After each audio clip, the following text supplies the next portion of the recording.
Welcome to ANM News, and this is Avijit Nandi Mazumdar on a different platform today. You guessed it correct. This is the Prinsep Ghat, the historic Prinsep Ghat platform, and I have with me the Inspector General of the Railway Protection Force, the dynamic Shri परमश साहब. नमस्कार परमश साहब, हमारे साथ बातचीत करने के लिए और इस ऐतिहासिक जगह पे खड़े होने के लिए. तो सबसे पहले जो सवाल आता है, the first question that I wanted to ask you is, what is the history behind this Prinsep Ghat? A little bit of, if you can tell us a little bit of this platform. I'm not very clear about this history, but this is basically serves as the circular railway, the railway which goes around Kolkata. The city. So it starts from, say, Majarhat line, it goes towards the Dum side. So this is basically, but it's one of the older stations of Howrah. I mean, now it's Sialda division, but initially when it was East India Railways, it is one of the oldest stations. One of the oldest stations, yeah. So we're standing in the oldest station. So what is the role of Railway Protection Force? Often it was, people have a lot of questions about it. ये सवाल ये उठता है कि RPF का role क्या है? Do you stop robberies or do you save railway properties? Actually, Railway Protection Force started with the concept that it was only raised for providing security and safety to the railway property, both railway material and the book consignment. That is the consignment which is carried by the railways from one place to another, and the other railway material like tracks, your overhead equipments, signal. So this was basically to give protection to that. But over the years, as you know, there's a lot of demand that the security on the trains and in the platforms is equally important, which is presently looked at by the government railway police. So we were also extended certain powers to us. So now we are also responsible for passenger security and their belongings. So in case there is a robbery in a train, so now I differentiate between a long distance train and as well as a suburban train. Right. So if there are robberies or incidents of crime in a long distance or a suburban train, can they report to the RPF? Yes. Any crime can be reported to us, either to us or GRP or any railway personnel. Now for us, we are there to supplement and supplant, not remove the GRP. We are only there to contribute and complement the GRP. Suppose a crime takes place, a robbery takes place, or say dacoity takes place in the train. If we are on the train, if we are escorting the train, so it's our duty to prevent it, catch the robbers. Even if we are not on the train and we get to know that something of this sort has happened, it's reported to us, we go and report to the GRP, or if it is within the jurisdiction of the state police, we report to them. And then often you will find that joint teams are formed with GRP, wherein the RPF personnel are also part of that team, and then we try hard to detect those cases. So but the cases will always be registered by the GRP of the state police, as law and order belongs to the state structure. So the FIR will be lodged with the GRP. GRP, yes. But can the FIR be lodged inside the railway long distance trains? No, there is a FIR form available with all the train escorts and with all the TTs and guards of the train. So the passenger has to fill up that form, and either the passenger gives it to the nearest police station or the GRP station, or can hand it over to the guard or the TT or the railway RPF escort if it's traveling on the train, and then they will collect it and get it registered at the next station or the next station having GRP or post. Okay. Now with the Eastern Railway as a vast passenger train network as well as a suburban train network, what has been your biggest challenge so far? There are many challenges in the Eastern Railway. One, the density is very high. Although the Eastern Railway is not as big as some of the zones, if you take the track kilometers. But within a small area, our track kilometer density is very high. As a result, the passenger carrying is also very high. The footfalls of, say, Howrah, Sialda, which also caters mainly to the suburban stations. Sialda, 90% caters to the suburban station, is very high. In Sialda, it is something like 10 to 15 lakh people coming every day. And during festival, it rises as high as 20 lakhs. Howrah again ranges between 5 to 7 lakhs, sometimes even 10 lakhs. So the footfalls are very high, which itself is a big challenge. The other big challenge over Eastern Railway, especially in some of the divisions, as Sialda, Howrah, is the encroachment. You have a lot of encroachment very close to the tracks. So that has a lot of other problems also. You have run-over cases there. It affects your developmental projects. It affects the comfort of the passengers because they are not able to move in the station freely. So there are a lot of issues. So, but I would say that these two are major issues. The large number of passengers traveling in Eastern Railway and of course the encroachment. Secondly, there's one very important thing which comes up, which crops up, is that the safety of the tracks. Right. So it's a long track. Yes. So how do you maintain, how do you ensure safety of the track so that nobody manipulates with the tracks and causes accidents or subversive activity? As you know, Indian Railways, the entire architecture is an open architecture. Anybody can access, anybody can move out, anybody can move in. It is not that the entire tracks are fortified or grilled or fenced throughout the thing. It's not possible also in a country like ours.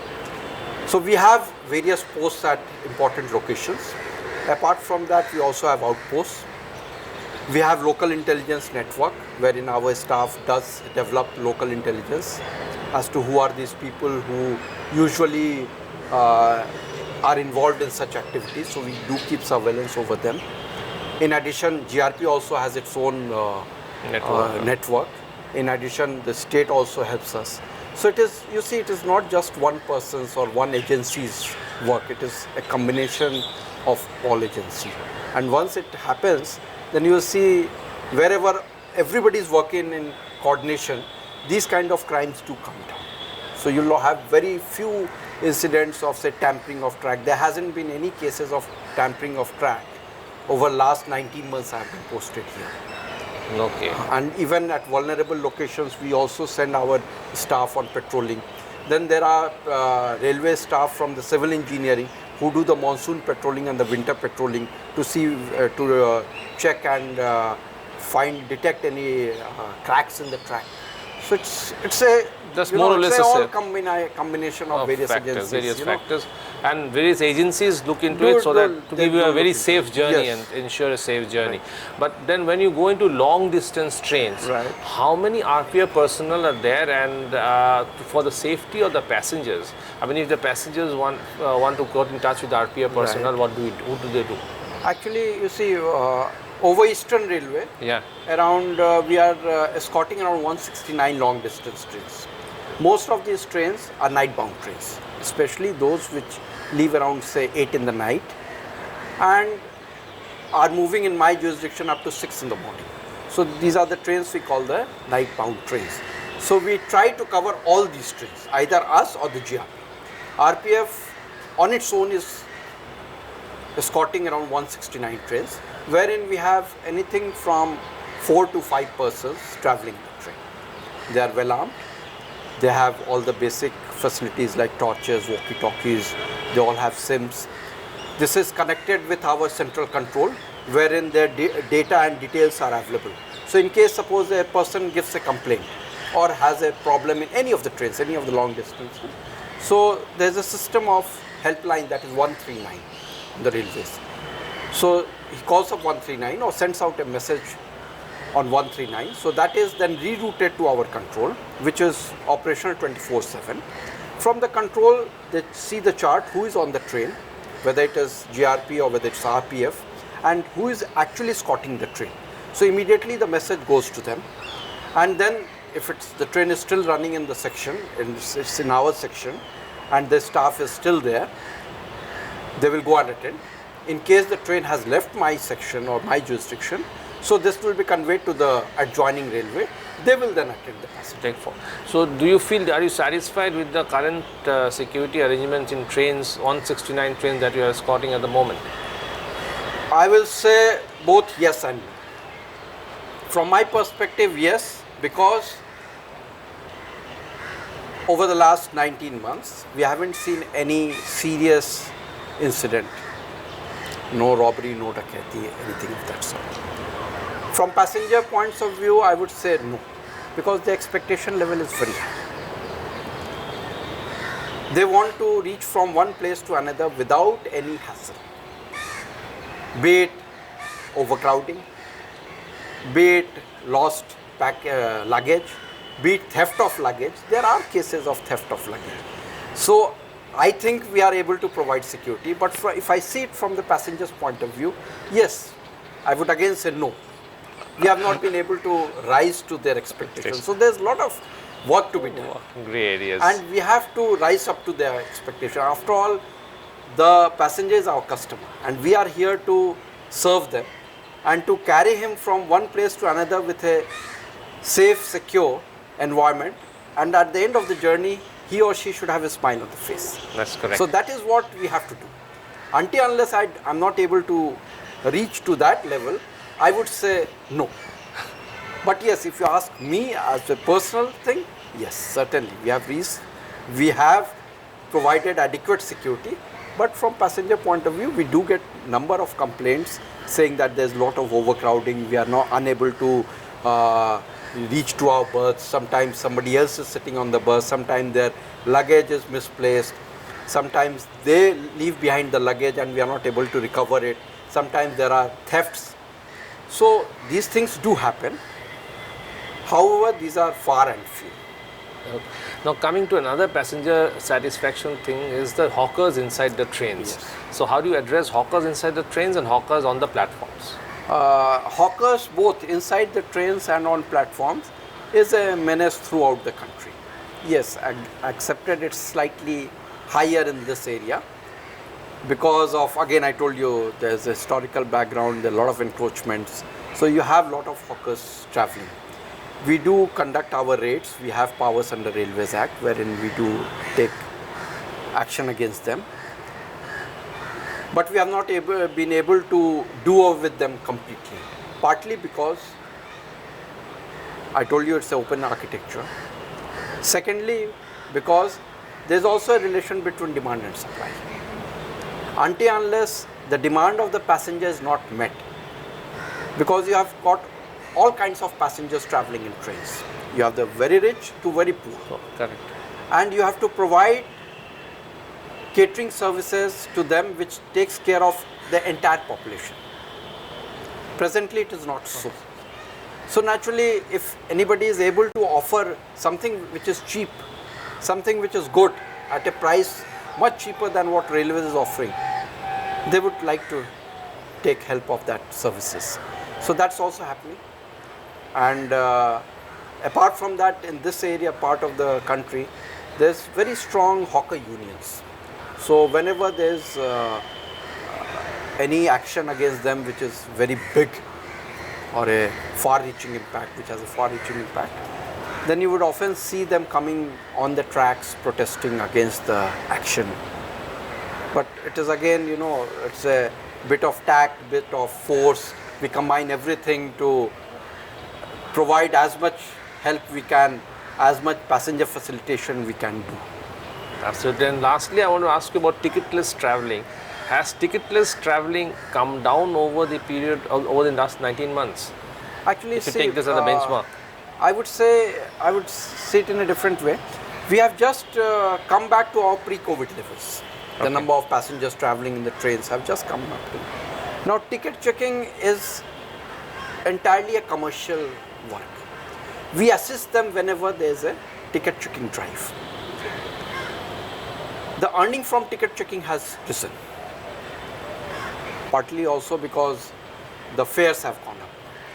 And the trains which were earlier running as normal trains are being run as special trains. So naturally there's a fare component is there. But by and large, we do see that whenever there's a ticket checking drive, the ticket sales of the ticket counters go up.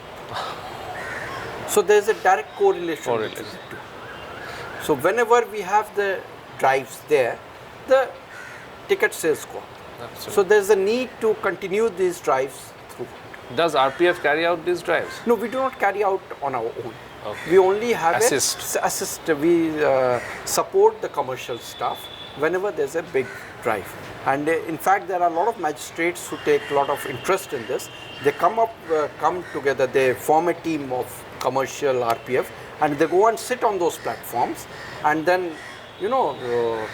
fine these passengers who are caught without ticket. What is your advice to the railway passengers? My advice to railway passengers is follow the rules, and I assure you that we'll provide all the facilities which are possible and which the railways will provide you. And we will ensure that you have a secure, safe and a happy journey. Thank you. Secure, safe and happy journey is the key mantra that Mr. परमश just mentioned. And something very, very interesting is that there are RPF personnel whom we can always complain if you have a genuine reason while traveling on a long distance train, which many of us never knew about it. So it was wonderful talking to you, and you got some wonderful information out of that. Thanks a lot. Thank you so much, Mr. परमश. Thank you. For sparing time. And thank you so much for watching ANM News. Keep watching our channel for more such interviews in the near future. Namaskar. Namaskar.